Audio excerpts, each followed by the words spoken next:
minta, wah itu tidak pas. Karena apa? Salah satu konsekuensi dari ilmu itu adalah amal. Nah maka lucu kadang-kadang kalau ngelihat orang berilmu mukanya surem, kelihat saudaranya nggak senyum. Ada di antara kita begitu, kelihatan itu mukanya kayak musuh gitu. Kelihatan itu tidak ada ramah-ramahnya. Ini tidak mencerminkan orang yang berilmu, walaupun mereka kemungkinan mengklaim bahwa mereka jauh lebih berilmu dibanding kita. Selama amalnya tidak mencerminkan ilmunya, maka nol. Maka apa? Nol. Hadirin sekalian, untuk pembuka di malam hari ini, kami akan bawakan materi berubah sebelum kembali. Yang kita maksudkan kembali di sini adalah kembali kepada Allah, yaitu wafat atau meninggal dunia. Dan sebelum kematian itu datang, kita perlu apa? Berubah. Dan banyak orang ngomong merubah amal, ya betul. Merubah akhlak, sikap, betul. Merubah dari yang sebelumnya tidak taat kepada Allah menjadi taat, itu juga betul. Karena ketika waktu kembali kepada Allah itu datang, yang tersisa cuma penyesalan. Yang tersisa apa? Penyesalan. Rabbi laula akhartani ila ajalin qarib fa asaddaqa wa akum minas salihin. Ya Allah, tunda sebentar aja.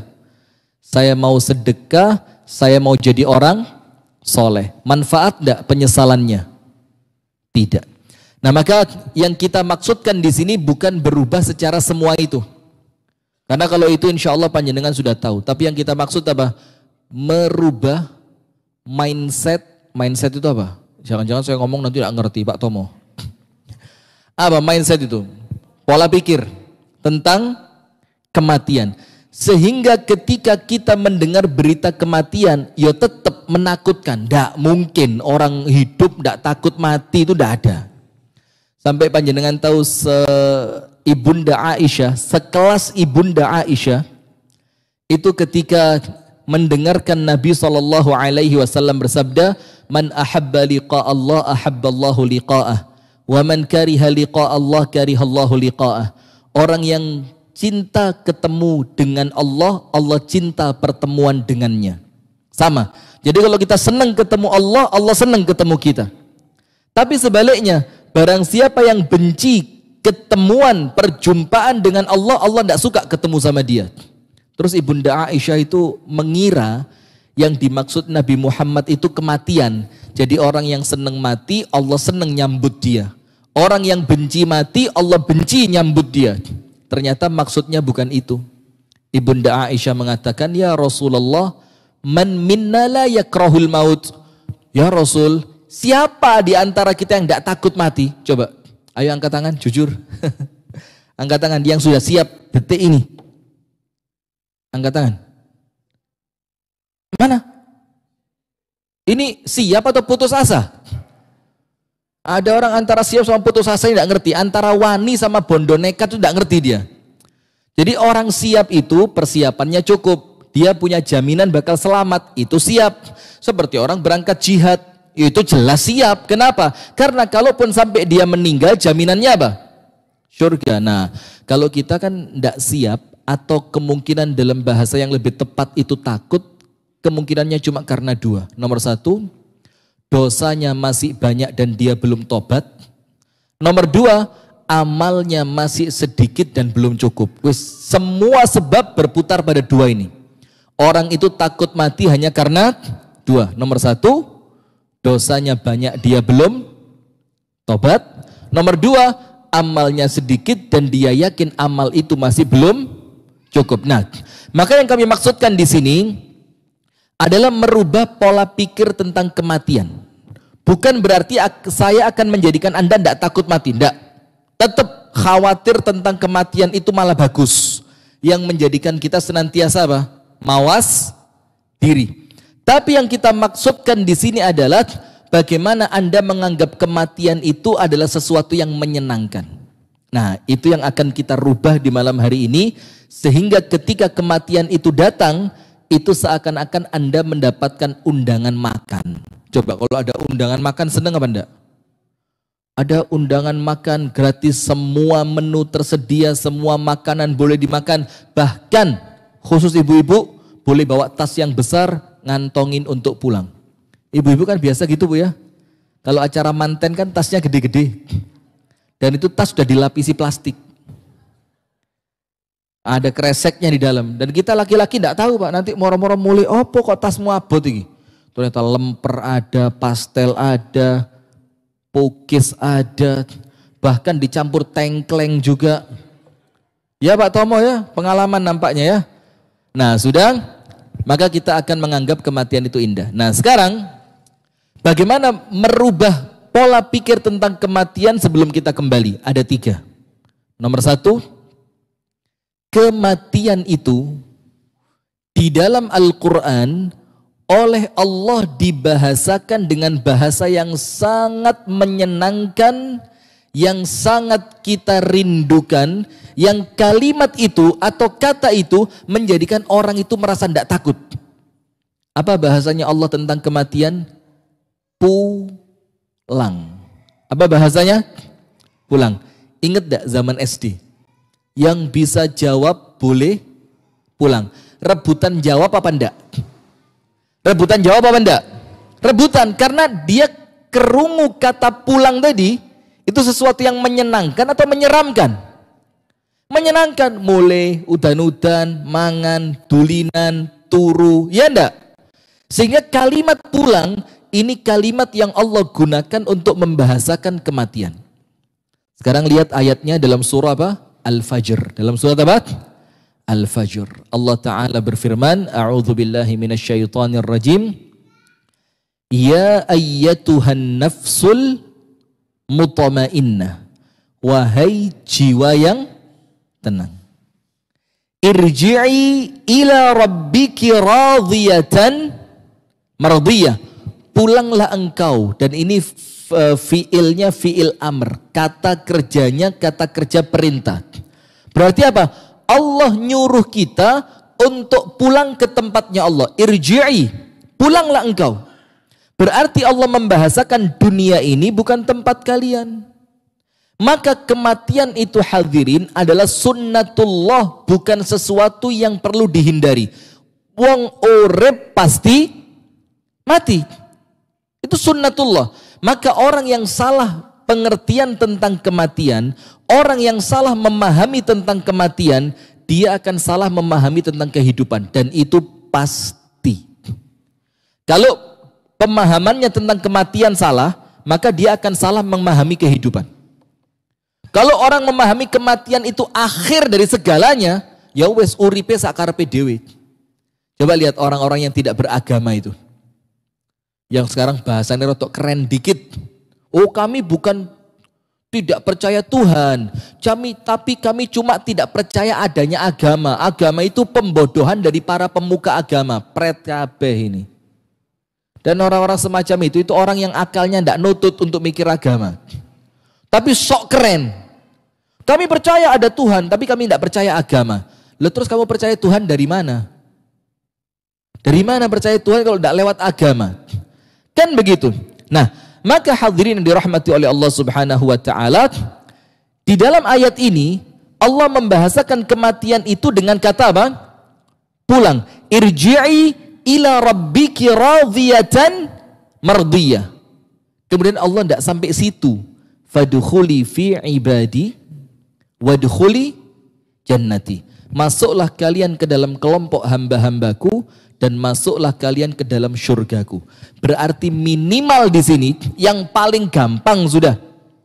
Ada 2 kesenangan ketika orang itu meninggal dunia. Nomor 1, Allah membahasakan kamu tak tunggu untuk pulang. Seperti orang tua yang nunggu kepulangan siapa? Anaknya. Yang kemudian disiapin makanan kesenangannya, disiapin kamar untuk tidur, dibersihin sama orang tuanya, macam-macam disambut sama orang tuanya. Itu yang pertama, pulang. Yang kedua apa? Wadkhuli jannati. Allah janjikan kita bakal masuk surga. Nah, sekarang saya jelaskan. Ya ayyatuhan nafsul mutmainnah. Untuk siapa kematian itu dibahasakan pulang? Jangan salah faham, ada yang teman sebelah itu telah pulang ke rumah bapak di surga. Bapak isopo? Pulang ke rumah siapa? Bapak di surga. Ini yang dianggap bapak siapa? Yang nganggap kamu anak yo siapa? Kan ajaib ini loh. Itu bahasa seharusnya milik kita. Sehingga teman-teman Nasrani itu kalau ada orang meninggal Pak, di antara keluarganya, itu mereka berbahagia dipakein jas. Kalau perempuan bahkan dirias. Itu untuk menunjukkan sesuatu yang membahagiakan. Kemudian mereka kebaktian atau apa, enggak tahu saya namanya ya, di sampingnya itu dengan suasana yang begitu menggembirakan. Padahal seharusnya itu milik siapa? Milik kita. Nah, tapi sekarang perhatikan, tidak semua orang bisa mendapatkan kata pulang dari Allah untuk kematiannya. Tidak semua. Syaratnya cuma satu. Ya ayyatuhan nafsul mutmainnah. Orang yang kematian itu dibahasakan oleh Allah untuknya adalah pulang, yaitu mereka yang ketika hidup jiwanya jiwa yang tenang. Nafsun mutmainnah. Sekarang berarti PR kita bagaimana menyiapkan di dalam kehidupan ini supaya kita memiliki nafsun mutmainnah, jiwa yang tenang, agar ketika kita pulang yang nyambut langsung adalah Allah Ta'ala dengan kalimatnya apa? Ya ayyatuhan nafsul mutmainnah irji'i, waktunya pulang. Nah sekarang lihat, nafsun mutmainnah, jiwa yang tenang, disebutkan oleh para ulama nafsun mutmainnah yang ketika Anda memiliki itu, maka kematian itu bukan sesuatu yang menyeramkan. Wayai mulih ketemu dengan Allah, Allah ridho, Allah janjikan kamu masuk ke dalam surga. Yang nafsun mutmainnah ini itu berkutat pada 3 hal. Jadi cek, ayo muhasabah, hasibu anfusakum qabla an tuhasabu. Ayo dihitung diri kita sebelum nanti kita sama Allah dihisab. Sebelum meninggal, ayo siap-siap ngeliat kesiapan kita masing-masing. Yang pertama, nafsun mutmainnah itu jiwa yang bersih dari apapun tentang kesyirikan. Itu poin pertama yang tidak boleh ditawar. Harus bersih dari apa? Kesyirikan. Tidak ada yang namanya nafsun mutmainnah tapi kemudian masih larung sajen. Maka kita senantiasa ngomong dan kita tidak pernah takut untuk ngomong. Kalau kalian tidak mengatakan itu Islam, ahlan wa sahlan, sak senengmu. Karena kita punya prinsip lakum dinukum waliyadin. Kalau kalian katakan, oh ini bukan Islam, ini agama kami, agama apa? Kejawen. Lo ayo silahkan. Bahkan kalau perlu tak ewangi jogo. Nah, seperti yang suka jaga-jaga itu kan, tak ewangi jogo lek perlu. Kan begitu. Tapi ketika itu dikatakan Islam, baru kita tidak terima Pak. Loh, kalau kamu ngomong ini Islam, datangkan bukti bahwa ini ajaran Islam. Mana ada ulama-ulama Islam yang mengamalkan itu? Mana ada tuntunan dari agama Islam yang mengajarkan seperti itu? Kalau tidak, jangan ngomong ini Islam. Nah, maka kalau kita ingin mencapai nafsun mutmainnah, ingat. Faman kana yarju liqa'a rabbih faly'amal 'amalan shalihan wa la yusyrik bi'ibadati rabbih ahada. Barang siapa menginginkan perjumpaan dengan Allah dengan keadaan yang sangat menyenangkan, 2, faly'amal 'amalan shalihan, harus punya bekal berupa amal soleh, wala yusyrik bi'ibadati rabbih ahada, tidak boleh melakukan syirik. Itu nafsun mutmainnah nomor 1. Nomor 2, hati-hati, dan ini mulai banyak teman-teman yang rotok mbleset karena temanya ukhuwah sampai kehilangan prinsip, dan itu tidak boleh. Ukhuwah, toleransi, tidak membid'ahkan orang lain, tidak membid'ahkan orang lain, tidak mengklaim orang lain salah, tidak pakai mengklaim orang lain salah. Tapi bukan berarti prinsip kita luntur, tidak boleh. Contoh, kita terang-terangan aja ya, mumpung ndak live ini. Live. Antum ngapain live ini? Nah, kita terang-terangan. Tahlilan. Setelah acara kematian. Kita akui. Itu amalan saudara kita Ahlus Sunnah wal Jamaah dari kalangan Nahdhiyin. Sebagiannya. Dan banyak walaupun tidak Nahdhiyin melakukan itu. Kita tidak akan mengatakan, oh itu bid'ah, enggak. Oh amalan itu justru bikin kamu masuk neraka. Enggak. Kami tidak ngomong begitu. Tapi kami punya prinsip, kami tidak mengamalkan itu. Dalam keadaan kami bertoleransi ketika kalian melakukan itu. Sama percis seperti kunut. Iya apa enggak? Sama percis. Bukan berarti kalau kita pegang prinsip kunut itu tidak sunnah, kemudian menggampangkan. Senengannya akhirnya jadi kunutan. Enggak usah, enggak harus. Cuma antum ketika antum tidak meyakini adanya kunut subuh, antum hormati orang yang melakukan kunut subuh. Nggak usah dibid'ah-bid'ahkan. Itu pegang prinsip. Nah sekarang ini ketika tema ukhuwah mulai naik, kita lihat ulama-ulama kita mulai sebagian kehilangan prinsip kabeh oleh. Terasa apa enggak? Jadi kita seakan-akan malah nggak ngerti jane bener apa enggak sih? Jane ki oleh apa enggak sih? Sebenarnya ini sunnah apa tidak sih? Jadi kehilangan, yang kesian siapa? Muridnya. Nah maka yang kedua, nafsun mutmainnah itu nafsun apa? Khala min mukhalafatin nabi. Hati jiwa yang bersih dari penyimpangan sunnah nabi. Itu nafsun mutmainnah. Nomor satu, bersih dari syirik. Nomor dua, tidak menyimpang dari tuntunannya siapa? Nabi Muhammad. Karena dalilnya jelas. Kullu ummati yadkhulunal jannah illa man aba. Semuanya pasti masuk surga. Lihat cara ngomongnya Nabi Muhammad, lihat. Disenengno dhisik. Supaya orang itu tertarik, semuanya bakal masuk surga. Baru diberitahu kecuali yang enggak mau. Coba kalau kita kan diwali ya, neraka semua. Kecuali yang ikut saya. Ngaplingi kapan? Sing dodolan kaplingan ya sapa? Ya kalau sawo jajar 2 ya. 1 udah penuh ya? Belum juga. Kalau ada tanah dijual ngomong saya ya. Nanti tak maklari. Nah sudah, maka hadirin sekalian, Rasulullah mengatakan semua dari umatku mereka pasti masuk surga. Kecuali yang tidak mau. Kemudian ditanya sama para sahabat, siapa yang tidak mau masuk surga? Surga itu enak. Bidadari, makanan, minuman, ketenangan, istirahat, kenyamanan, istana, taman. Enak-enak.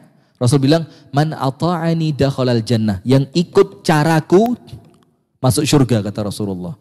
Wa man asani, dan siapa yang bermaksiat terhadapku. Bermaksiat berarti apa? Menyelisihi. Faqad aba, maka dia tidak mau masuk surga. Nah berarti kalau pengen dapat nafsun mutmainnah, tetapi sunnah Nabi. Mau urusan apapun, dalam keadaan tetap pegang prinsip, tapi plus bertoleransi dengan mereka yang berbeda. Dan itu cara ukhuwah. Nomor 3, apa nafsun mutmainnah? Hablum minan nas. Nomor 1, hablum minallah, dengan cara tidak menyekutukan Allah. Nomor 2, dengan Rasulullah wajib mentaati, jangan sampai menyelisihi sunnah Nabi. Faman raghiba an sunnati falaisa minni. Yang tidak senang dengan caraku, kata Nabi Muhammad, bukan termasuk umatku. Yang ketiga, dengan sesama makhluknya Allah, bukan cuma manusia, tapi binatang. Lihat, dengar cerita seorang perempuan masuk neraka gara-gara ngurungi apa? Ngurungi apa? Kucing. Tahu nggak ceritanya? Dakhalat imra'atun al-annara fi hirratin. Ada perempuan masuk neraka gara-gara kucing. Habasat hatta matat. Dikurungi sampai mati. La hiya at'amatha wa la taqatha ta'kulu hasishal ardi. Dia tidak kasih makan kucing itu, tidak dilepas juga biar cari makan sendiri sampai kucingnya mati. Coba, jadi bukan cuma manusia, termasuk dengan siapa? Binatang. Pokok semua makhluknya Allah, bahkan benda mati. Panjenengan tahu benda mati? Nabi Muhammad mengatakan apa? Uhudun jabalun yuhibbuna wa nuhibbuhu. Gunung Uhud itu benda mati yang cinta kepada kami dan kami cinta kepadanya. Maka sampai dikatakan oleh para ulama, hubbu Uhud iman. mencintai gunung Uhud itu termasuk apa? Keimanan. Sampai ketika Nabi Muhammad naik bersama Abu Bakar, gunung Uhud itu apa? Meredek. Rasulullah bilang, "Uthbut Uhud." Uhud, diam. Di atas kamu 2 orang terbaik di muka bumi ini. Aku yaitu Nabi Muhammad dan siapa? Abu Bakar. Langsung gunung Uhud nurut. Anda tahu kayu yang biasa sama Nabi Muhammad dipakai bersandar? Itu ketika para sahabat mau bikin mimbar buat Nabi Muhammad, itu kayu nangis dalam Sahih Bukhari. Kayunya nangis, kedengeran seperti bayi nangis. Rasul cari, ini suara dari mana? Ternyata dari kayu yang disandari sama Rasulullah. Terus Rasulullah dalam tanda kutip ya, berdialog dengan kayu tadi. Terus ditanya, kenapa? Dibilang, ashabuka akhadat laka mimbara. Akhadhu laka mimbara. Ini para sahabat kamu mau bikinin buat kamu apa? Mimbar.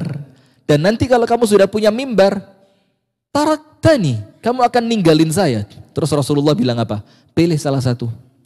Mau tetap jadi tempat sandaranku ketika aku berceramah, atau nanti di surga kamu yang menemani aku. Akhirnya kayu itu milih menemani Rasulullah. Benda mati. Coba. Nah, apalagi dengan manusia yang punya hati. Kita ini sama manusia Pak, kasar, mukanya kotak kayak kardus mie instan bekas. Kotak. Enggak ada reliefnya sama sekali. Kotak tak gitu. Tempat wudhu ketemu. Notosof. Mari sholat sunnah ba'diyah. Kenapa kamu di dunia? Mulia nang akhirat lah api. Ini ngerusak suasana dunia yang begini. Nah, maka hablum minan nas harus baik. Apa dikatakan oleh para ulama yang ketiga ini? Tidak menyimpan kebencian kepada seorang pun di antara hamba Allah. Anda tahu wasiatnya Hatim Al-Asam yang dia pelajari dari gurunya Syaqiq Al-Balkhi. Wasiat yang ketujuh, apa kata Hatim Al-Asam? Aku lihat manusia yabghud ba'dhuhum ba'dha wa yaghtab ba'dhuhum ba'dha wa yakrah ba'dhuhum ba'dha wa mas'alatuhu fi ithnain fil mali wal jah. Aku lihat manusia ini saling membenci, saling mencaci, saling ngerasani. Itu kan kegiatan kita sehari-hari ya. Membenci, ngerasani, menghina, adu domba segala macam ya. Dan kata Hatim Al-Asam, aku lihat sebabnya cuma 2. Apa? Nomor 1, cinta uang. Nomor 2, cinta kedudukan. Cinta kedudukan itu apa? Loh kok majelis taklimku, guduk majelis taklim DE. Loh kok DE sing ngisi guduk? Aku loh kok nah, kok ini? Ini bikin orang saling membenci. Terus apa kata Hatim Al-Asam? Fata'ammaltu qawlahu ta'ala, aku perhatikan firman Allah Ta'ala, inna syaitana lakum aduun fattakhidhuhu aduwa. Setan itu untuk kalian musuh, maka lakukan setan selayaknya musuh. Perlakukan setan selayaknya musuh. Maka Hatim Al-Asam bilang apa? Ternyata aku cek di Al-Quran tidak ada perintah membenci kecuali untuk membenci setan. Maka aku tinggalkan membenci manusia dan aku ikrarkan kebencianku kepada siapa? Setan. Itu qalbun salim. Berarti ingat nomor 1, kalau kepingin pulang itu sama Allah dipanggil irji'i. Yuk, pulang yuk. Dalam keadaan gambaran pulang itu nyeneng no kan? Lihat orang yang kerja di luar negeri, orang yang kerja di luar pulau, yang ditunggukan Idul Fitri. Karena sebelum Idul Fitri ada tradisi apa? Mudik. Bahkan untuk mudik ini dia beli tiketnya 3 bulan sebelumnya. Iya benda? Khawatir kehabisan tiket. Membayangkan ketemu ibunya, bayangin ketemu bapaknya, ketemu teman-teman lamanya, ketemu apa nuansa ketika dia kecil di kampungnya. Itu nomor 1 Pak. Jadi meninggal itu pulang. Dan itu enak. Syarat kedua, untuk yang kepingin meninggal itu pulang dan tenang, syarat keduanya apa? Gini, tak kasih contoh dulu biar gampang.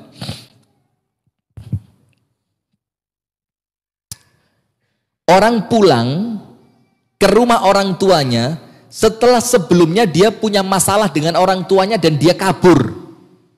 Dan dia apa? Kabur. Lari dari orang tuanya. Ketika pulang, seneng atau takut? Ayo. punya masalah sama orang tuanya, iki lek mole dikeplai. Ini kalau pulang, ndase ditempel tembok, bang. Ketika itu, orang yang punya masalah pulang menyenangkan atau menakutkan? Ayo, menyenangkan atau menakutkan? Berarti pulang yang menyenangkan itu untuk siapa? Orang yang tidak bermasalah. Berarti hindari masalah dengan Allah. Hindari masalah dengan siapa? Allah. Maka kalau kita tidak punya masalah, kapanpun Allah panggil kita untuk wafat, enak. Dan itu yang ditunggu-tunggu sama Syekhul Islam Ibnu Taimiyah. Tahu kan? Ma ya'malu a'da'u bi, ini musuh-musuh mau ngapain sih? Kata Ibnu Taimiyah.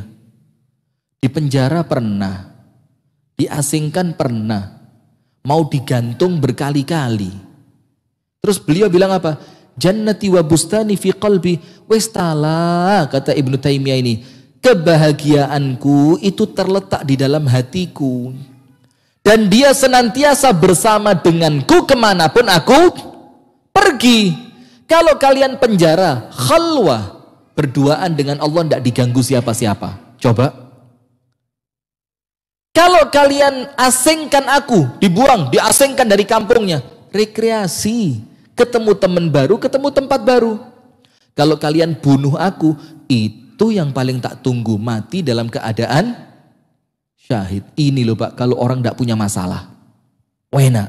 Tapi kalau punya masalah, sibuk hanya untuk nutupi masalahnya. Gak sempet mikir bekal untuk pulang. Sip. Kedua, mindset tentang kematian yang kedua. Nomor satu, meninggal itu apa? Pulang. Sementara pulang itu nyeneng. No. Nomor dua, meninggal itu Pak, waktu nerima bayaran. Kok pas? Calon ustadz ini. Waktu nerima apa? Bayaran. Sekarang begini, orang kerja jujur, gak usah gaya tok. Orang kerja yang ditunggu apa? Bayaran. Kuli bangunan, tukang bangunan yang ditunggu hari apa? Loh, kok pengalaman?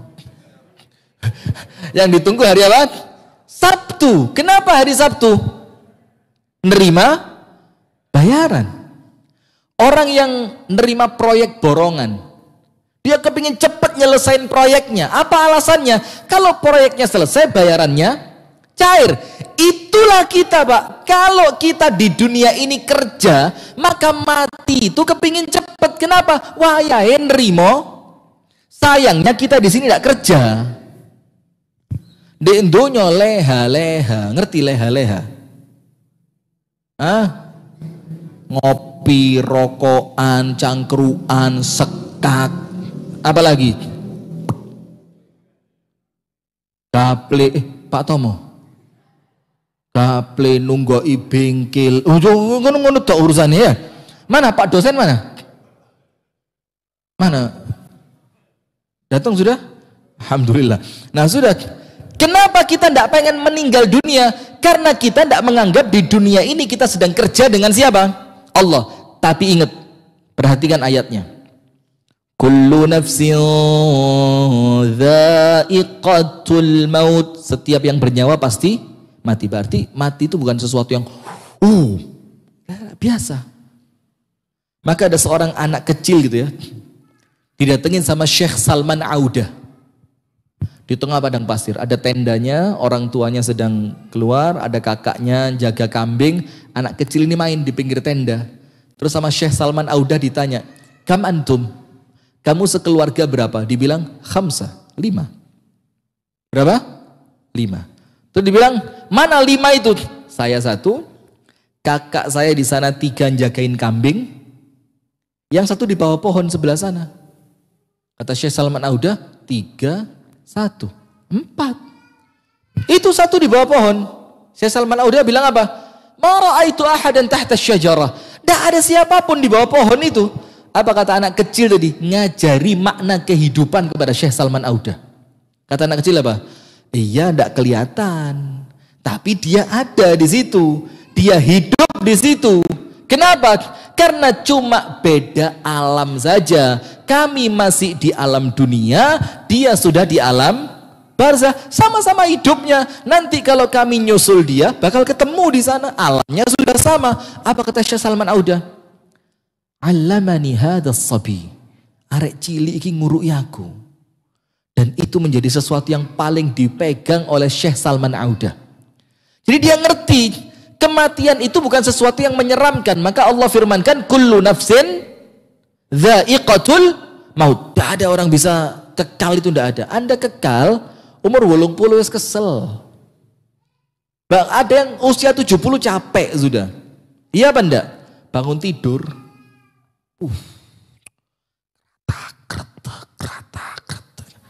Bangun tidur langsung ngadeg itu geliyeng, tuk, geblak, stroke. Na'udzubillah, nas'alullah as-salama wal afiyah. Amin. Nah, sudah apalagi sampai umur 80, 90, sudah enak. Anda tahu enggak ada laki-laki bukan Islam, non-Islam, masuk di televisi, masuk di YouTube juga, laki-laki tertua di Indonesia, umurnya 112 tahun. 112 tahun. Ketika ditanya oleh reporternya, apa sih yang kamu minta terakhir? Mati. Apa yang diminta? Mati. Ditanya sama reporternya, loh Pak, kenapa pengen mati? Orang pengen panjang umur. Dibilang, teman saya sudah tidak ada. Istri tidak ada. Bahkan anak-anak saya sudah meninggal, sisa cucu yang tidak seberapa ngerti sama saya. Kemudian teman-teman sepantaran saya yang kalau diajak ngomong nyambung sudah tidak ada. Sekarang saya ngomong sama orang tidak nyambung semua. Maka saya kepingin capek, kepingin apa? Mati. Setelah itu Allah firmankan apa? Kullu nafsin dha'iqatul maut wa innama tuwaffawna ujurakum yaumal qiyamah. Baru bayaran kalian akan Allah bayar dengan sempurna untuk kalian yaumal qiyamah. Apa arti yaumal qiyamah? Al-maut ula manazili yaumil qiyamah. Kematian itu anak tangga kiamat yang nomor 1. Berarti kematian itu sama Nabi Muhammad dibilang kiamat apa? Kiamat apa? Sughra, kiamat kecil. Karena orang yang sudah meninggal, kiamatnya dia sudah berdiri. Berarti waktunya nerima apa? Bayaran. Diawali dari apa? Alam kubur. Sekarang lihat, awal nerima bayaran. Panjenengan pengen enggak dapat bayaran dari Allah? Kita kerja sama manusia saja, bayarannya kan nyeneng no ya. Kalau bayarannya enggak nyeneng no, Anda enggak mungkin mau kerja. Lah lapo, kesel kok bayarannya mek sakmene. Itu baru kerja sama manusia. Apalagi Allah asy-syakur. Asy-syakur itu artinya apa? Alladzi yujazi al-qalila bil katsir. Yaitu Allah yang membalas amalmu yang kecil dengan balasan yang besar. Nah, sudah lihat awal bayarannya, lihat. Ketika orang itu mau meninggal dunia, kan di dalam hadis yang panjang betul riwayat Imam Ahmad. Itu ada malaikat yang turun dari langit. Malaikatnya 2, yang satu malaikat maut, seret, duduk di atas kepalanya. Di atas itu bukan kepalanya dilunggui, bukan. Orang tidur kan begini. Katakan ini kepala, dia di sininya. Nah, malaikatnya nunggoi. Karena nyabut nyawa itu dari mana? Dari atas. Maka yang habis kaki dulu kan. Biasa kalau orang meninggal yang dingin apa dulu? Kaki. Nah sudah. Kemudian malaikat yang kedua turun. Bawa apa? Kain kafan surga, bawa minyak wangi surga. Coba bayangin Pak. Terus setelah itu ada malaikat lain yang datang lagi. Ini yang dalam ayat Al-Quran surat Fussilat. Surat apa? Fussilat. Apa Allah firmankan?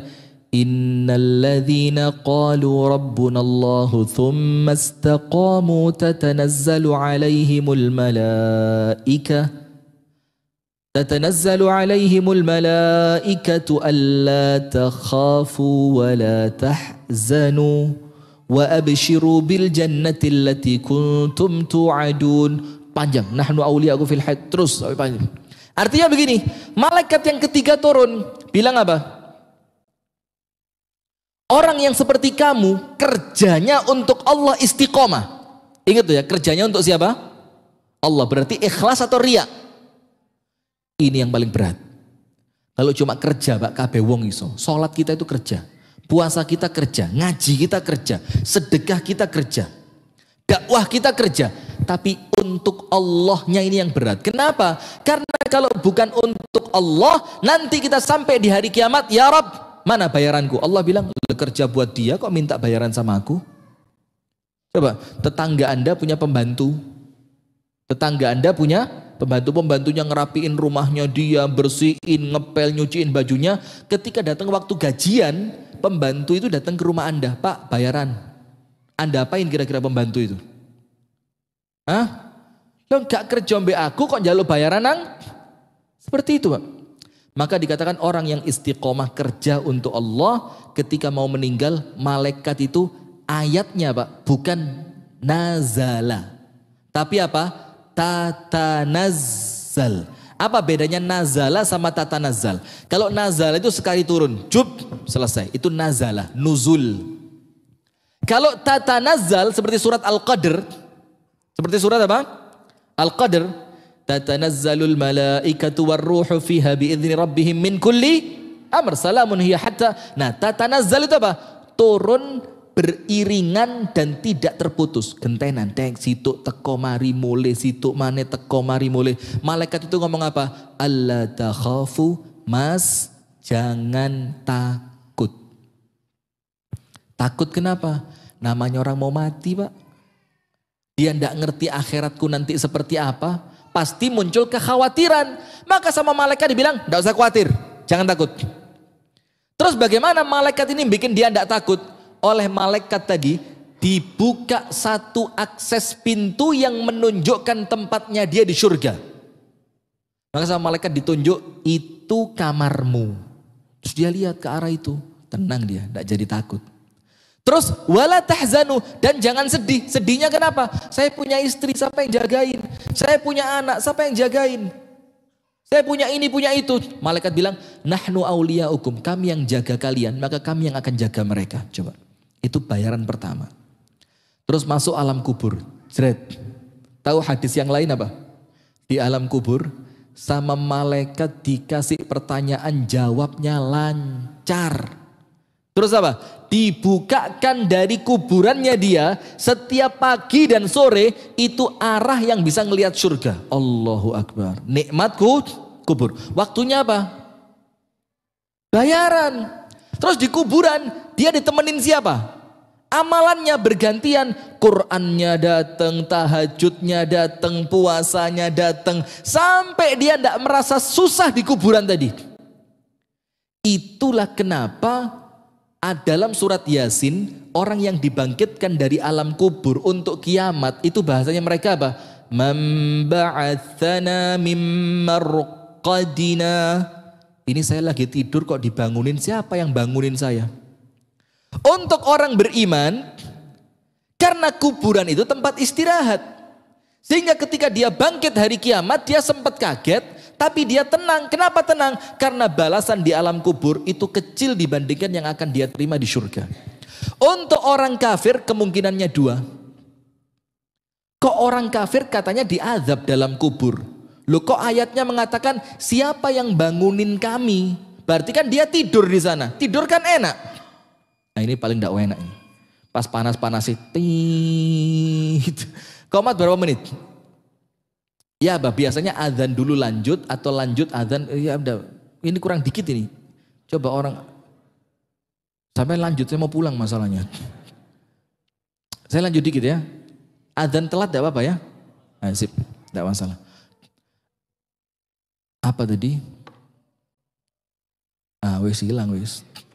Apa? Orang kafir kenapa? Katanya diazab. Kok di kuburan dia bilang tidur?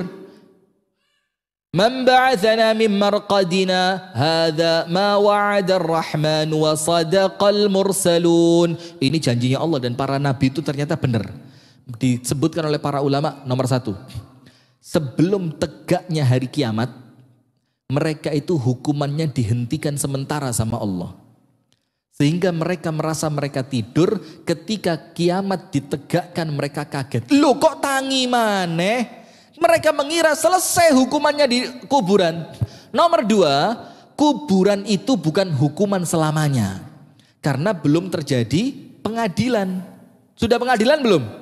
Belum. Maka di kuburan itu pembukaan azab. Sehingga ketika mereka dicukupkan sama Allah azabnya di kuburan, ya selesai. Setelah itu mereka istirahat, baru bangkit kubur. Itulah kenapa orang kafir kalau di kuburan doanya cuma satu. Rabbi la tuqimis sa'ah. Ya Allah, mudah-mudahan kiamat tidak ada. Kenapa? Karena dia yakin kalaupun di kuburan berat, bangkit dari kubur lebih berat. Kalau orang beriman tidak, nikmat kubur, bangkit.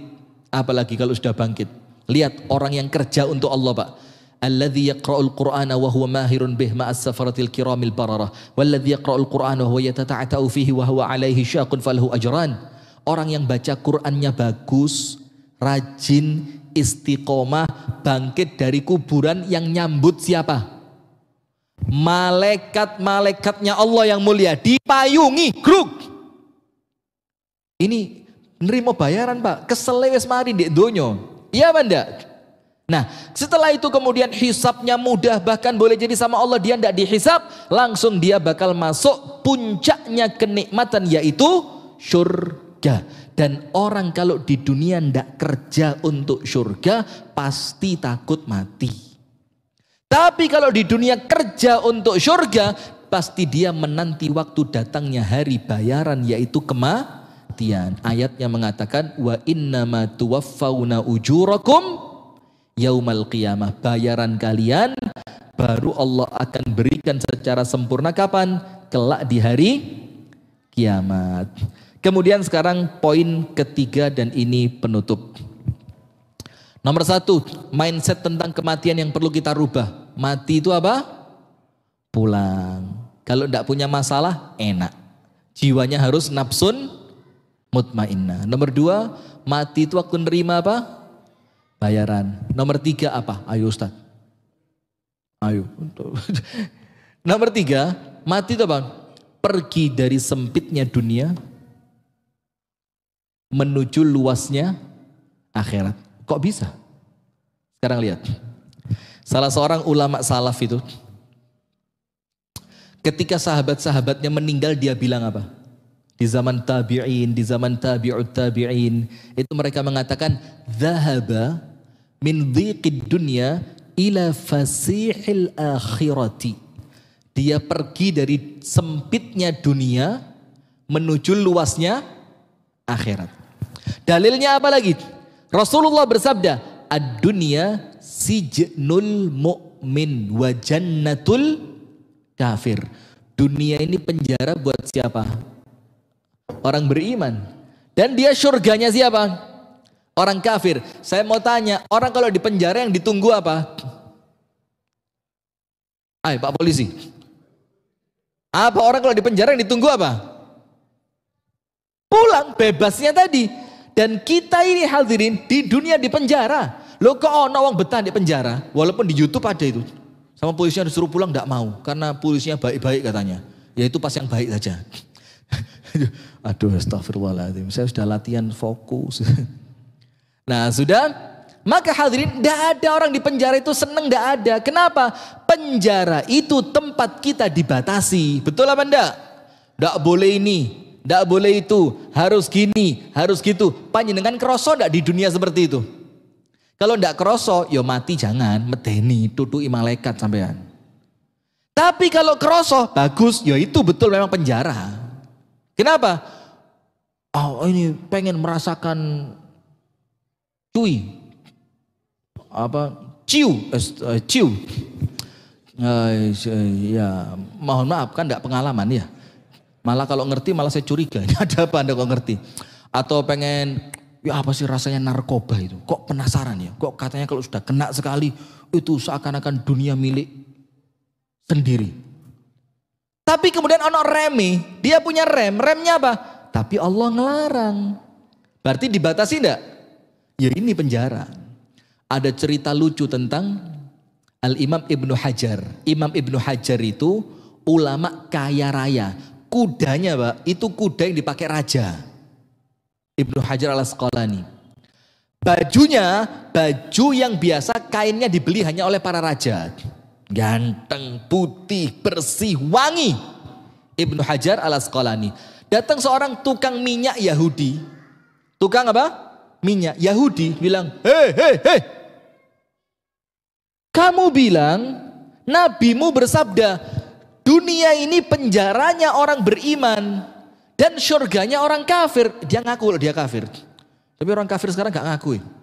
Sudah, terus penjara model apa? Kuda bagus, baju bagus, bau harum, makanan lezat. Terus ini surga apa? Kelambi lengot tok iki. Surga apa?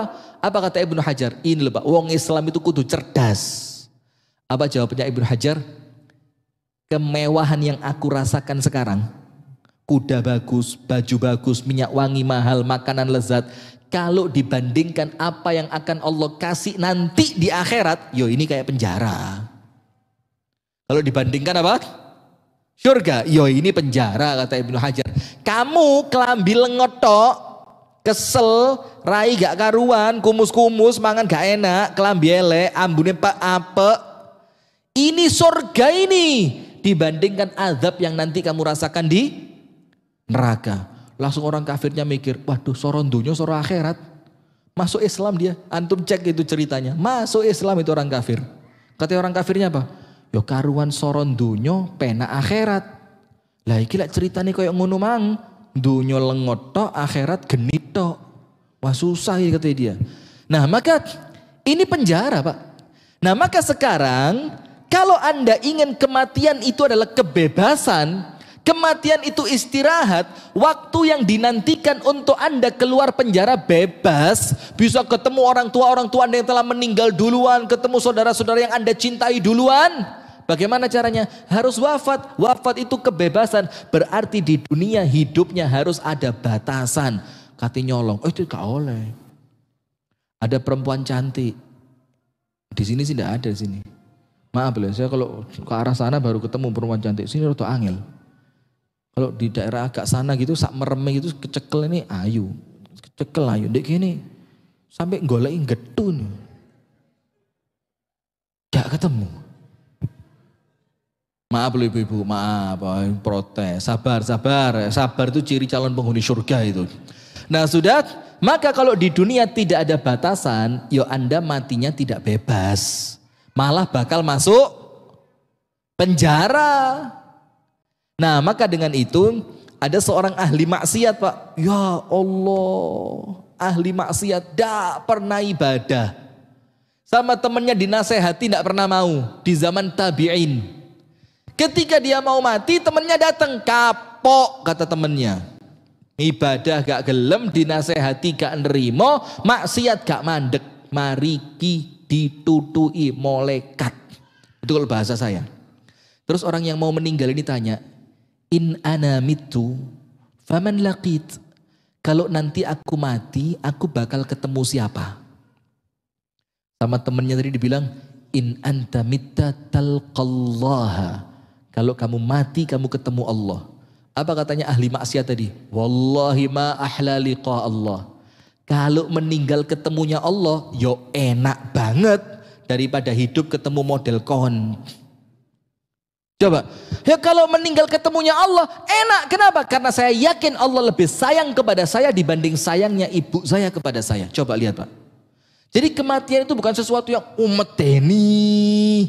Bahkan kadang-kadang sampai ada orang tua yang pakai semua alat mempertahankan nyawanya, yang dokternya bilang ini kalau dilepas bapak mati. Oh jangan dilepas. Sudah, lek manusiawi memang tidak kepingin Pak, ya kan? Tapi kalau bapak kita orang baik, ibu kita orang baik, insya Allah kita pun jadi orang yang baik. Maka meninggal itu bukan sesuatu yang menakutkan. Maka ingat, kita rubah sebelum kita kembali. Mindset tentang apa? Kematian. Nomor 1, meninggal itu pulang yang dirindukan.